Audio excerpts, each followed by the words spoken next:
श्रेणी में, दूसरी श्रेणी में हमारा भारत था। हम विकासशील देशों की श्रेणी में थे। भारत दुनिया के देशों में विकासशील देशों की श्रेणी में काउंट किया जाता था। अभी हम पिछली मीटिंग के बाद सैदपुर से जब आए हैं तो रास्ते में वो फ्लैशिंग न्यूज हमने पढ़ा। विश्व बैंक ने भारत को आज अपने सर्वे और अपने फैसले से विकासशील देश की श्रेणी से निकाल दिया और तीसरे नंबर की जो श्रेणी है उस श्रेणी में, जिसमें श्रीलंका है, जिसमें बांग्लादेश है, जिसमें पाकिस्तान है, जिसमें म्यांमार है, ऐसे राष्ट्रों की श्रेणी में आज भारत को विश्व बैंक ने उस श्रेणी में डाल दिया। हम बड़बोले लोग हैं।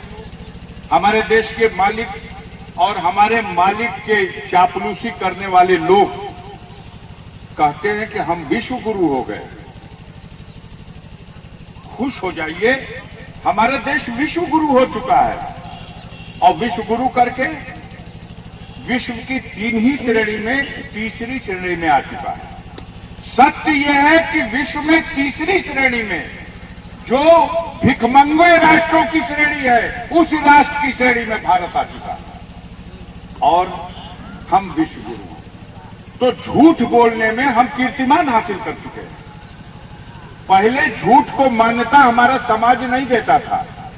गांव में अगर प्रधान जी के यहाँ केहू काम लेके जाए, अब प्रधान जी को कमवा ना करे टोके तो कोनो बहाना करना झूठ बोल दो कि आज ना हो हमार मोहरिए छूट गई बा कहीं टाल कह दे। कल यहाँ जब जाए तो फिर कोनो बहाना करके इन्ने उन्ने करो तो आदमी कहा कि प्रधानवा बड़ा झूठा बा हो, हमके 3 दिन से दौड़ाता, हमार कमोए नहीं। झूठ को मान्यता नहीं थी, लेकिन आज भारत में झूठ को मान्यता मिल गई। इस देश की जनता ने झूठ को मान्यता नहीं दी, देश के मालिकों ने झूठ को मान्यता देने का आचरण प्रस्तुत कर दिया। जब देश का प्रधानमंत्री मंचों से झूठ बोलने लगा और शर्म भी नहीं आई। अभी आए थे बस्ती के बगल में खलीलाबाद। खलीलाबाद कबीर दास की भूमि है। कबीर दास की भूमि पर आए थे। एक बहुत बड़ा कार्यक्रम का आयोजन था। चीफ गेस्ट थे नरेंद्र मोदी जी। भाषण देवे लगला, ऐसा मंच सजल रहे, ऐसे जनता प्रधानमंत्री आई बड़ा। दुनिया की मीडिया टेप कर रही है, सुन रही है और देख रही है कि भारत का प्रधानमंत्री बोलने जा रहा और हमारे प्रधानमंत्री क्या बोल रहे हैं। जब खड़ा भइल तो ज्ञान का भंडार खुल गई तो कहला कि देखा जा भैया, ऊ पवित्र धरती बा कि यह धरती पे एक समय ऐसा रहल जब सिख गुरु नानक जी और गोरखपुर के गोरखनाथ महाराज और कबीर दास तीनों जना संघ में बैठ के यही धरती पे समाज धर्म का व्यवस्था पर चर्चा करते हैं। खूब थपड़ी बजन खत्म हुआ कार्यक्रम। लड़का पढ़े वाला जाके किताब में देखे लगल तो कि कौना सन में ये भारत का धरती पे गुरु नानक रहूं और कौना सन में अवैधनाथ रहूं और कौना सन में जन्म ले रहूं कबीर दास। तो 3-3 साढ़े 300 साल का अंतर बा इन लोगों के बीच में। और संघ में बैठा के मीटिंग करा देना मोदी जी। यही धरती पे उन लोगों का पंचायत आई है, खड़ा होकर जगह पंखा हिलावता। तो मान्यता दे दिया देश में झूठ बोलने वाले की। आज जब हम ही झूठ बोलो तो कुछ हमारे भक्तों लोग कहीं, अरे बाप रे बाप, आप जो बोलते धर्मावतार, आप कुल सच्चे बोलते। ये परिस्थितियां इस देश के सामने सबसे बड़ी शर्मिंदगी की हैं कि एक तरफ हम गर्त में जा रहे हैं। भारत 1947 में आजाद हुआ। समय समय पे हर लोकसभा के गठन में सरकारें बनी। कोई प्रधानमंत्री 1 बेर रहल, कोई प्रधानमंत्री 2 बेर रहल, कोई प्रधानमंत्री 3 बेर रहल, कोई 6वें महीना रहल, कोई साले भर रहल। पंडित जवाहरलाल नेहरू से जो कार्यकाल शुरू हुआ तो वो नरेंद्र मोदी तक चल रहा, 2 बेर हो गई बन पर। इस भारत में देश के चलावे खातिर, देश के उन्नति के मार्ग पर ले जाए खातिर समय समय पे जरूरत पड़ल, ए भाई हमारा पास जहाज नहीं थे, हमके कीने के बाद खजाने में पैसा कम पड़ल बा तो कर्जा ले लिया। देश में कर्जा लिया सरकारों ने। 2014 में हिसाब भवे जब मोदी जी वहां देश चलावे तो हिसाब भवे तो कहना लोग कि देखा जाए कर्जा में डूबल बा देश। 49 लाख करोड़ रुपया का कर्जा बा। 49 लाख करोड़ रुपया का ये देश पे कर्जा बा। आई धर्मा अवतार मोदी जी अब ये चार्ज ले ले बड़ा, अब देश का कल्याण हो जाई, देश में राम राज आ जाई। 10 बरस चला देना है, ठीक से चलेला। अब 10 बरस चलेला का बाद है 2024 में आज तोरा सोझवा हम बतावत हैं कि 2,05,000 करोड़ रुपया, 205 लाख करोड़ रुपया, पहले 49 लाख करोड़ रुपया कर्जा रहे 14 में, और 24 में 10 बरस में 205 लाख करोड़ रुपया का कर्जा हो गई। 155 लाख करोड़ रुपया का कर्जा अकेले मोदी जी 10 बरस में ले ले और 62 बरस में कुल सरकार मिल करके 49 लाख करोड़ ले ले रहे। अभी धर्मा अवतार आई बड़ा 10 बरस में 155 लाख करोड़ का कर्जा।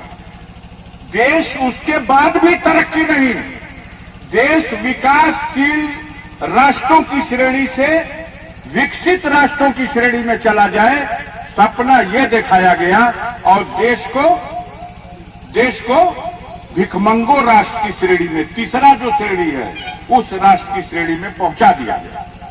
तो ऐसी स्थिति में देश की जनता तो चिंतित है कि ये भाई कुल टीवी, रेडियो, अखबार खाली मोदी जी का जय, मोदी जी का जय, मोदी जी का जय, चारी ओर जय होता।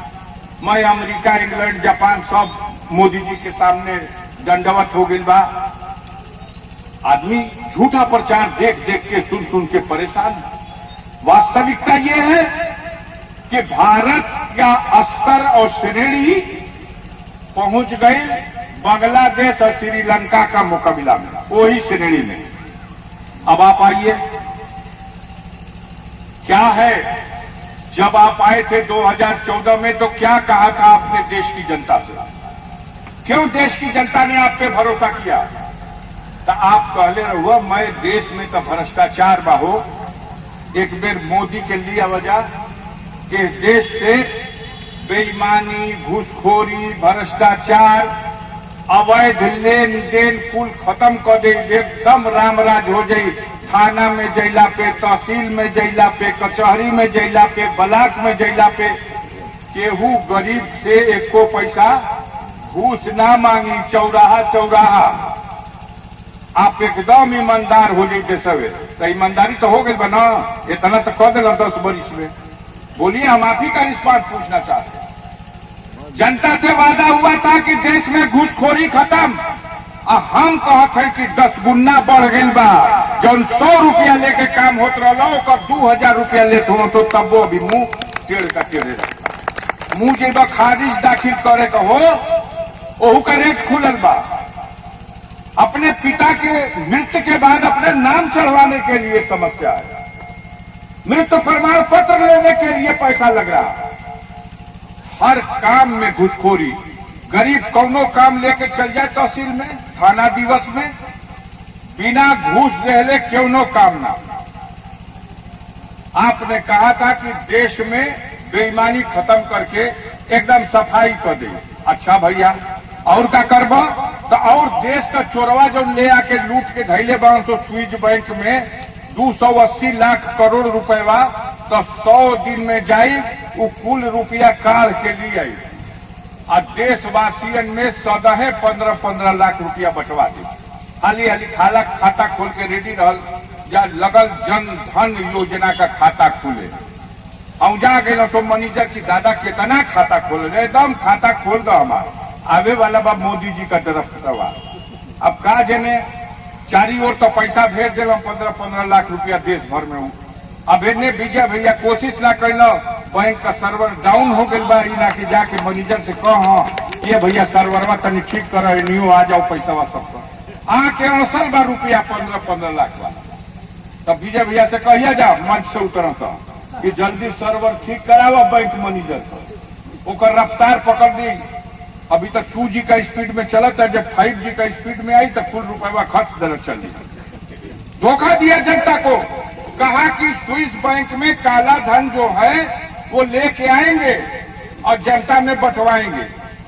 यह भी कहा किसी को न खाएंगे न खाए देंगे, चोरी बेईमानी बंद कर देंगे, हम देश का मालिक ना चौकीदार रहो। तो ये बचावा की चौकीदार है ही जगह पहरा देता है, ये चारों दुकान शटर बंद बा और रात में चौकीदार पहरा देता, अब माल अंदर से गायब हो जाता। तो बतावा चौकीदारवा का प्रमोशन हुई कि सस्पेंड हुई? बोला। विजय माल्या का नाम केहू जाने ला? इतना आदमी परीक्षा लेते, बताओ जा, हाथ उठावा जा, केहू विजय माल्या का नाम जानता है? बाप रे बाप, इतना आदमी जानते हैं। ये देवता हुआ है भैया विजय माल्या।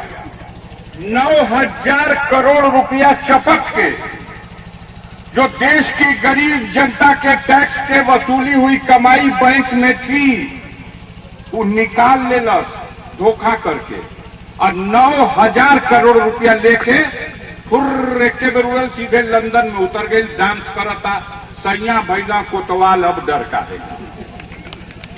विजय माल्या चल गई तब मान लो सूत गई लो, और पकड़िया तर जाके सूत गई लो चौकीदार। तब नीरव मोदी का नाम सुन लो जा, ललित मोदी का नाम केहू जाना था? मेहुल चौकसी के चिन्हे हुआ जा, 11,000 करोड़ रुपया मेहुल चौकसी ले गया, और भारत सरकार से नो ड्यूज भी ले गया, नो ऑब्जेक्शन भी ले गया कि दुनिया का जौना देश में चाह बस जा, भारत सरकार के एतराज नहीं किया। ये माननीय नरेंद्र मोदी हमारे चौकीदार साहब, शटर का ताला खुल जाता, माल गायब हो जाता, चौकीदार एकदम ड्यूटी पे पक्का था। विजय माल्या, नरेंद्र मोदी, आप बताओ इसका जवाब दो, विजय माल्या कैसे देश से भाग गया पैसा लेकर? अच्छा भाग गए तो धो के काहे न लिए जाओ? आज ले धराइल ना, न नीरव मोदी धरा गया, न ललित मोदी पकड़ा गया, न मेहुल चौकसी पकड़ा गया, 30 गो भागल बनो तो 29 गो देवता लोग गुजराते कहूँ मौसिया और भाई लागे ना लोग रिश्ता में, केहू धरात नहीं खे। आ इधर खजाना बढ़त चल जाता, सब चुनाव लड़ेला party, Congress party, communist party, Samajwadi party. तो देश में एगो व्यवस्था बा कि चंदा देनो लोग, ये भैया तुहार पार्टी के हम चंदा देते हैं, तुहार पार्टी का नीति सिद्धांत से हम प्रभावित है। तो सब जितना पहले बा वो 3 रुपया में पूरा देश का पार्टी, और 97 रुपया एक ही पार्टी, 97 रुपया, 97% धन एक जगह। सर्वोच्च न्यायालय में मामला जाता है और सर्वोच्च न्यायालय के चीफ जस्टिस और फुल पीठ बैठती है, संविधान पीठ बैठ के निर्णय देती है स्टेट बैंक इंडिया के गवर्नर को कि आप हिसाब दीजिए जनता को, ये कौन लोग हैं जो चुपके से भीतरी खाना से पैसा देले बनो, किसी भी पार्टी को जो इलेक्टोरल बॉन्ड के माध्यम से पैसा दिया गया, इस पे टैक्स नहीं लगता, तो के बाद दिले वाला बताओ। अब लगल भागे स्टेट बैंक कि ना हम तो भाई ना दे पाई। कल चाप दिया सुप्रीम कोर्ट ने कि 24 घंटा के अंदर दे दो चुनाव आयोग के हिसाब, और नहीं तोहरा खिलाफ अवमानना की कार्रवाई कर देंगे। तो अब ये जाके दंडवत कह के हिसाब दे देना। 15 तारीख को चुनाव आयोग, भारत निर्वाचन आयोग सुप्रीम कोर्ट को फैसला देगा, उसकी सूची दे देगा, और सुप्रीम कोर्ट के आदेश से देश के सामने ये हिसाब सामने आने वाला है। अगर मान लो देश के सामने आवता, वहां ललित मोदी बयान दे ले लंदन में कि 8,000 रुपया का हमके लेके भगोड़ा बतावल जाता। वहां का जज के बयान देने बा अदालत में कि हम तो 4,000 करोड़ ले आई बड़ी, 4,000 करोड़ तो उन्होंने भाजपा का नेता लोगन के दे के आई बड़ी। तो अब बताओ कि अगर वो सूचिया में नाम इनहू नाना लोगन का आवता तो साबित हो जाए कि ना हो जाए कि कुल चोरवन से लेके पैसा इधर के भगा हुए। आज देश के सामने ये स्थिति है। और ऐसे स्थिति में जो लोग चापलूस लोग हैं वो कहते हैं कि अरे बाप एकदम धर्मा अवतार हो, एकदम राम राज आ गई बा। आई हो राम राज, यही के राम राज कहल जाला। आप कहते हैं अच्छा दिन आ जाएगा, नौजवानों को रोजगार देंगे, 2 करोड़ नौजवान हर साल नौकरी पाएगा। याद बाकी ना बताओ जा नौजवान लोग खड़ा बढ़ जा। सरकारी नौकरी भक्खर में जाओ, प्राइवेट नौकरी नहीं मिलती। अब ठीका दे देते हुआ तो दुनिया का छोड़ा, लोकसभा में जहां हमन का बैठी न जा जाके वो लोकसभा में जितना ड्राइवर रखल बना तो वो ठीका दिहल बा एक आदमी के, और वो ठेकेदारवा 14,000 रुपया महीना दे के ड्राइवर, उहे ड्राइवरवा केहू भारत का संसद सदस्य अपना बंगला से लोकसभा जाई और आई तो उहे गड़िया लेके आई, और ड्राइवरवा से जब खैरियत पूछब तो कही हमार नाम है, हमार बाप का नाम है, कहाँ रहे? ए भैया फलाना का गैरेज में 5,000 दे के रहीला। के है? तो हमार माई है, 2 बच्चा हुआ तो। अच्छा तो कितना मिलेला? तो 14,000। तो 14,000 में यहाँ आवे ड्यूटिया पे तो खाना ना सरकार अपन टिफिन लेके आई न जा। अच्छा वहां से आए खातिर कोनो साधन बा ना, अपना खर्चा से आई न जा, अपना खर्चा से जाए न जा। दिल्ली जैसी जगह पर 14,000 रुपए में उसने रो के हमसे कहा कि हमार माई बीमार गया भैया, दवाई नहीं थी ओके दिवा पावो। और साहू महाजन के यहाँ से जो हम दाल रोटी खातिर आटा कीन के लिए ना, ए महीना का 20 तारीख होत पैसा खत्म हो जाला, कुल करे के यहाँ से उधार आवेला, अगला महीना का आधा तनख्वाह तो उधारे देला में बीत जाला। तो जब पार्लियामेंट के अंदर, देश के पार्लियामेंट में, ये देश दुनिया ऊपर देश है, देश की पार्लियामेंट का ड्राइवर जब बैठा था MP लोग, ओह के ड्राइवर का तनख्वाह दिल्ली में 14,000 रुपया, और वो नौकरी ना तो के पेंशन मिली ना सरकार, तुहार कोनो भविष्य निधि कटाता ना सरकार। बताओ देश का क्या होगा? हर दूसरा साल यहाँ भर्ती होते रहे विजय भैया, ये अब्दुल हमीद का जिला है का, तो सेना में भर्ती कहीं हो चाहे ना हो के गाजीपुर में भर्ती होके। ये बहादुरों का जिला है। जब से देश आजाद हुआ, जब से सीमा की रक्षा में गाजीपुर के जवानों ने हमेशा बलिदान देने का काम किया मातृभूमि की रक्षा में। और साल भर्ती रक्षा मंत्री देश का यह दड़वे पर बना हमन का राजनाथ सिंह, चंदौली जिला। एक भर्ती 10 वर्ष में भइल बा? अगर नहीं खे भाई तो पूछो जा कि काहे नहीं हो। भाई तू कहले रहो 2 करोड़ लोगों को रोजगार देंगे। पूरे देश में जब हाहाकार मचा तो डरामा कहना तो कि अच्छा भर्ती खोलत है जा, खोलत हो रे भैया। तो हमने कहा कुल सिपाही हवलदार ना भर्ती कल जाई तो कहा करबो सो? तो हमने का भर्ती कल जाई अग्निवीर। ये अग्निवीर का होला? तो 4 वर्ष खातिर नौकरी दिहल जाई सेना में, 1.5 बरस बेचारा ट्रेनिंग करेगा, 2.5 बरस सीमा पर पहरू की ड्यूटी करेगा, अब फिर जब 4 वर्ष के बाद जइहा बेटा तो उनके न पेंशन मिली न कोनो भविष्य निधि मिली। उ जा कोनो छदन लाल मदन लाल का गेट पर गेटकीपरी करो, चौकीदारी करो, उनका भविष्य ये हो जाए।